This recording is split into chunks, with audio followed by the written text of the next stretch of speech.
Welcome back, Chelsea fans, to another YouTube exclusive. That is right. We are talking about Chelsea women today, and it is an incredible start to the summer for Chelsea women and everything that is going to change with the squad this year. So without further ado, let's jump right into it. All right, first up, Chelsea fans, is an interesting one. You know, Frank Kirby departs over the summer. Is probably the right time for her and her career. She just joins Brighton over the weekend. Very exciting move for her. Chelsea have wasted no time in replacing her, a versatile attacker coming in, someone who's been on the radar for quite some time, and that's Sonia Bompastor, who has recently plied her trade at PSG and is now coming to Chelsea. A quick quote from Paul Green, who's the managing director of Chelsea Women.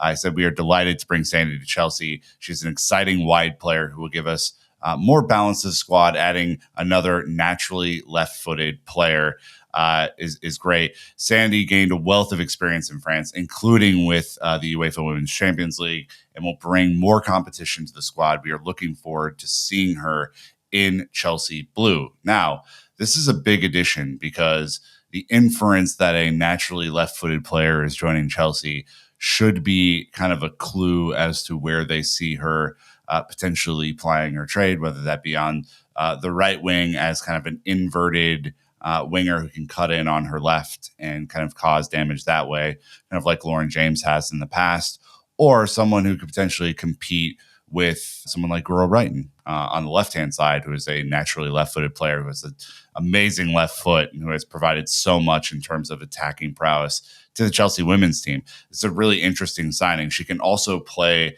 as kind of an advanced attacker, whether it be like a second striker, number 10. But it seems like from the quotes here that Chelsea really see her as more of a winger, more of an outside threat driving the ball forward, tremendous speed and power as well. So you look at her stats over the last, let's call it 5 seasons, right? And largely she has somewhere in the, kind of low mid-teens in terms of goal contributions.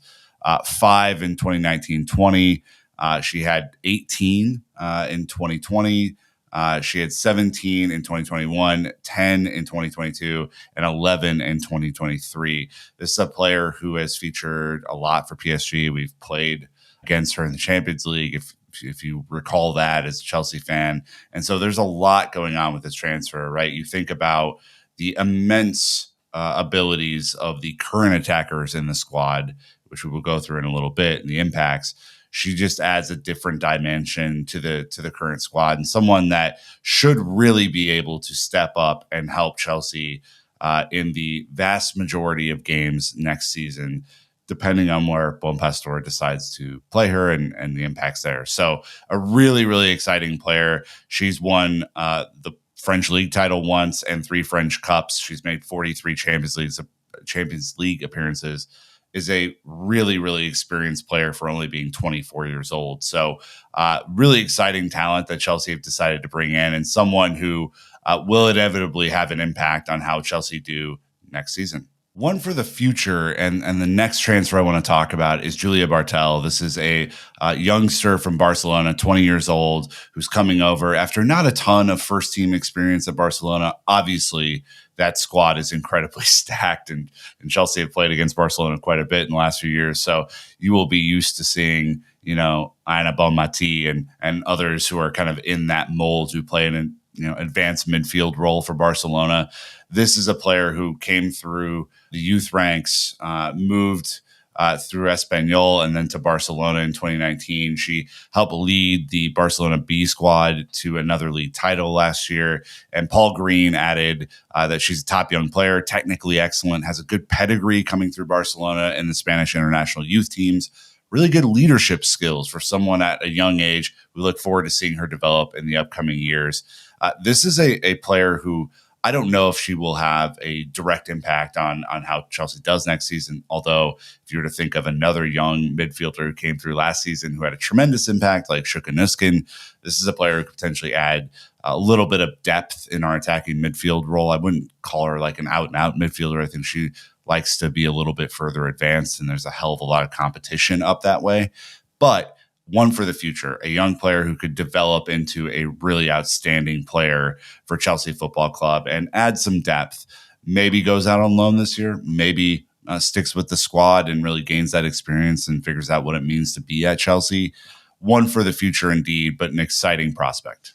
The last one is one that should probably be confirmed in the next couple of days. Strong links, and so I felt comfortable putting it in this video, is Lucy Bronze. Now, this is a name that needs no introduction to any women's football fan because Lucy Bronze is a bona fide legend, both for England, won a ton at Barcelona, and so on and so forth. Lucy Bronze is an excellent fullback, someone who is now 32 years old, who has a ton of experience, and whose contract at Barcelona was expiring. And I think Chelsea just saw the opportunity to add someone of immense talent and experience to the squad. I mean, this is an old foe of Chelsea's, right, from her Manchester City days. This is really, really interesting signing. Chelsea have two right backs who they've signed over the last 2 seasons, one in Eve Paraset, the other one in Ashley Lawrence. And, that is where Bronze will typically ply her trade. Maybe she moves into a center back role or something like that. But Lucy Bronze is largely played in that right back role. So for me, this is a really kind of interesting signing because there's a ton of depth in defense at Chelsea already. And this provides an opportunity to add a bona fide winner to the squad, someone who's been there, done that, got the T-shirt, understands what it means to win the Champions League, which is, I think if you're a Chelsea women's fan, that is the ultimate goal, is for Chelsea to conquer Europe and do it in style. She knows how to do that. She's been a part of those Barcelona squads who have done that a couple of times against Chelsea, which hurts. But from all reporting, this is one that Chelsea simply did not feel like they could miss out on. And it's understandable because she is unbelievable as a player, as a human being, and really, I think, cuts to the quick on what Bompastor will want from this squad, which is a team full of just lethal winners. People who have a ton of experience winning, who can help bring up some of the young talent in this squad and help them advance maybe even more quickly than they would have otherwise. And so I look at this player maybe not as the out and out, starter every single week, right? Maybe that's not the place for anymore, but a great rotation option, someone who probably will start the season just due to her pedigree and will probably force, someone like Paraset, someone like Ashley Lawrence to up their game and be able to, potentially beat her and really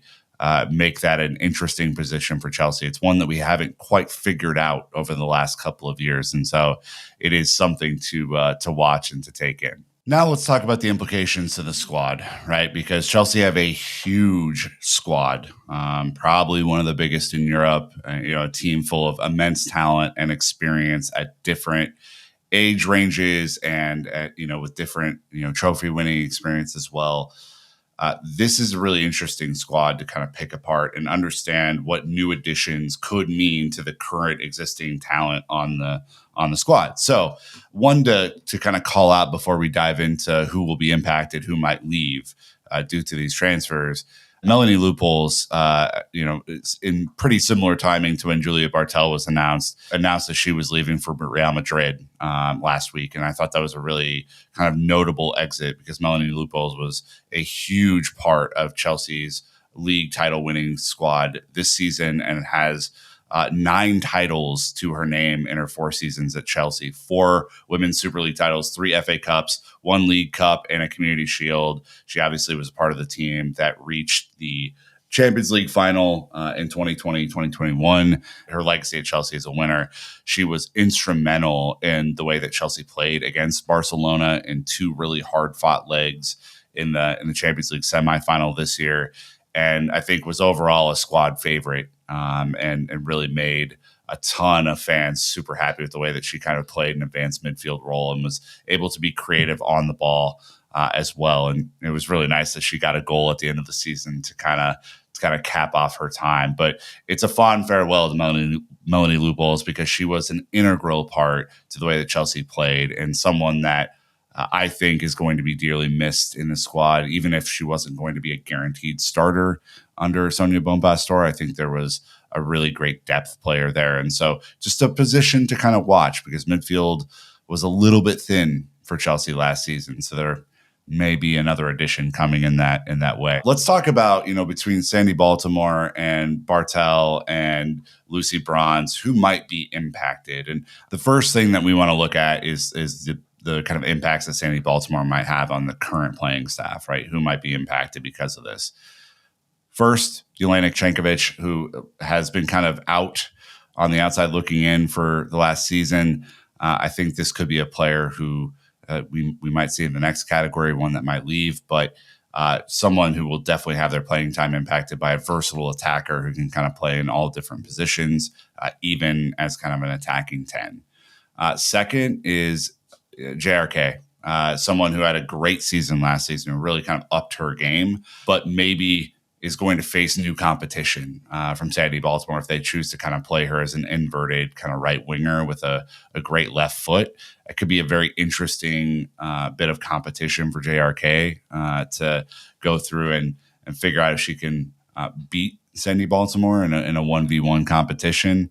Very, very interesting to look at. And then finally, Micah Hamano, who is a player who came back from loan last year, had the injury, really showed up at the end of the season, helping Chelsea win the title.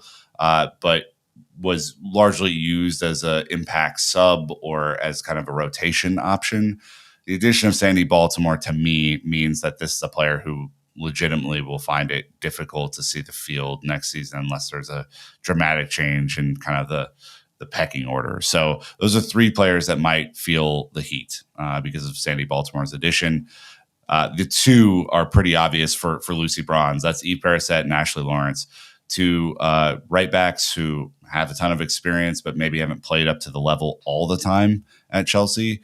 Lucy Bronze addition means that they will have to absolutely step up their game or potentially shift out to left back because of the competition. And so it'll be really, really interesting to watch who is potentially going to emerge as the winner in that battle, or if there's a positional shift, because obviously three really good right backs in one team, hard to see that working out for everybody. So those are the five players whose playing time might be impacted. Let's look at five players who might leave Chelsea this summer just due to the additions and potential additions that might come down the pipeline. First player I've already mentioned, Jelena Chankovic, who is already on the outside looking in. I think if you look at Kat Macario's resurgence, you look at Sam Kerr coming back from injury, just the attacking talent that exists, that midfield is going to get really jammed up depending on how Bompastor decides to play. And so if there are two number 8s, maybe she does get a new lease on life, but it's hard to see her starting or playing much over the current options that are there. Second, Anique Nouwen, who is coming back from an injury. Hard to see a ton of playing time for her. Maybe there's a move for her this season. She already went out on loan once. Might be kind of the end of the road there. Third is a player who's near and dear to all of our hearts, and that's Sophie Ingle, who I think is kind of nearing the end of her time at Chelsea. I think she signed an extension, but there could be a way out for her this summer, just depending on midfield depth and if there's another signing there. The fourth is Svikova, who's rarely played at Chelsea. This is more of a depth signing that just hasn't worked out due to injury and other factors, but Svikova is almost certainly someone who will see the door this summer. And then 5 is a really interesting one. I want to say this for the end because I think you look at the entire bevy of attacking options and you look at the fact that Chelsea have now 3 great strikers, right? You have Sam Kerr, you have Mia Fischel, and you have Myra Ramirez, right? This is an incredible strike force. One's probably got to go. And I think if you were to name that, it's hard to see Mia Fischel getting a ton of game time in the future, even coming off of her injury sometime later this year or early next year. So that's one to look out for because they signed her for big money from Tigres and Liga MX.